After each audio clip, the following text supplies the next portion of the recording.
Hey guys, this is Editors Depot and you're watching another intro template tutorial. Feel free to pause this video at whatever moment you wish if we're going a little too fast for you. And if you have any questions, leave them down below in the comment section. We always reply to every single comment, and if we're away for a minute, just go ahead and comment down below and there's very friendly people that will help you, guaranteed.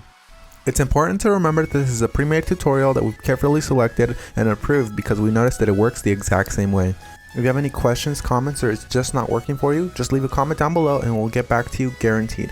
Now this tutorial requires both Adobe After Effects and Cinema 4D. You will absolutely require them. If you do not have them, go ahead and visit EditorsDepot.com. We can do any template customization at very affordable prices. Just feel free to select the template you wish and check out with it and detail everything you want on the template. Now that that's out of the way, all you're going to want to do is open up the Cinema 4D file. So here it is, and we already have it open, so I'm going to go ahead and bring it up. And as you can tell, everything is ready to go. All you have to do is replace the text, render, and you're done. Except one little thing, there's sometimes problems that come up with the templates, and I'm going to go ahead and cover them here. Sometimes the audio will be included, and you don't have to worry a bit about that. As you can tell on this template, the audio is included. It's not a problem at all, and sometimes the font is not included. If it's not, all you want to do is of course look for the text layers. They will look a little like this. Select it, and then hit font, and select any font you wish. You can visit DesignerDepot.net for any font you wish. The first thing you want to do is of course modify one of the text layers. So here it says your. I'm going to go ahead and hover the text after I select it and replace it with editors. I'm going to do the same thing for the second layer behind that one.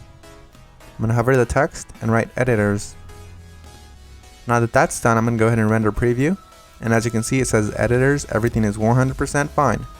You do the exact same thing for the bottom layers. I selected both at the same time. I'm going to replace it with Depot. Once I go ahead and render preview, it looks amazing and I'm happy with it. I'm 100% happy with the colors because it's red and Editors Depot is red, but if you're not happy with the colors, you can simply come down below, double click it, and make any modifications you wish, whether it's make it green, make it blue, or blend it all together and make a little purple. I'm going to go ahead and keep it this way, and I'm going to go ahead and go to my render settings now. Once you're in the render settings, you're going to want to make sure that your width and height is set to 1920 x 1080 if you have a very good computer or decent computer and you have time. If you have a slow computer and you probably don't have that much time, you make sure you set it 1280 by 720. You want to make sure you tick all frames, and then you go to save. You make sure it has a PNG sequence for a faster render that does not reduce quality at all. And you want to make sure you select file here. Make sure you make a folder for this one render sequence that's alone and empty.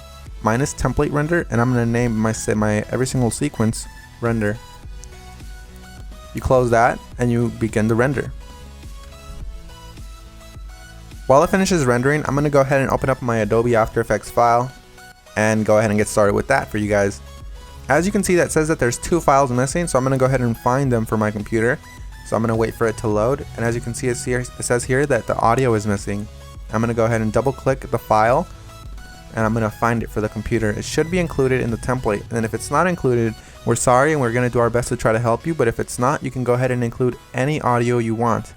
As you can see here, it's not included, so I'm going to go ahead and just drag in one of my copyright free files that I have in my library. You can use the one that we're using for this tutorial. Another really quick tip you can actually follow is just close this, right click the file, and go to rename. You can actually copy the entire name if it still has the original name of the song.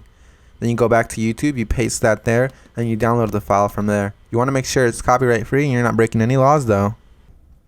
Once you've gone ahead and replaced your song, you're going to want to go ahead and replace the other thing that was missing, which is of course the PNG sequence. It might be a PNG file, .png, or it might be an MP4 file, or anything within those regards, like QuickTime for example.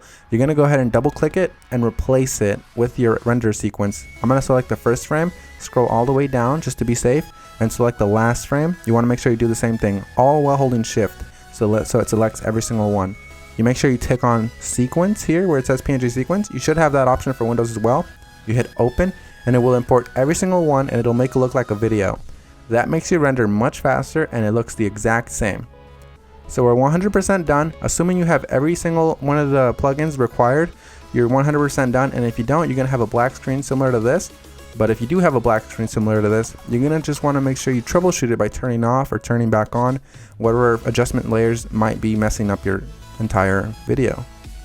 As you can see here, all of the adjustment layers, one of them within these messed up the entire render, so I'm gonna go ahead and turn them on one by one. That one's fine, that one's fine. This one's the problem here. So you make sure you turn them back on and you're done. So I had one layer that messed everything up, and that's because I do not have the correct plugin. You want to make sure you fix that, and you want to make sure you don't run into that problem again. And finish the composition by adding it to the media encoder queue. That pretty much summarizes our video, guys. I hope you all enjoyed it, and if you did, remember, drop a thumbs up if you liked it. Drop a thumbs up if you are a fan of us and you like what we're doing. And guys, we really appreciate every single one of you from the bottom of our hearts. We really appreciate every single one of you guys, whether you're liking this video, disliking, or you just left and you didn't even watch this tutorial, guys. Hope you all have an amazing day, and as always, this is Maurice. Visit EditorsDepot.com for any customization of templates, and have an amazing day. Take care, guys.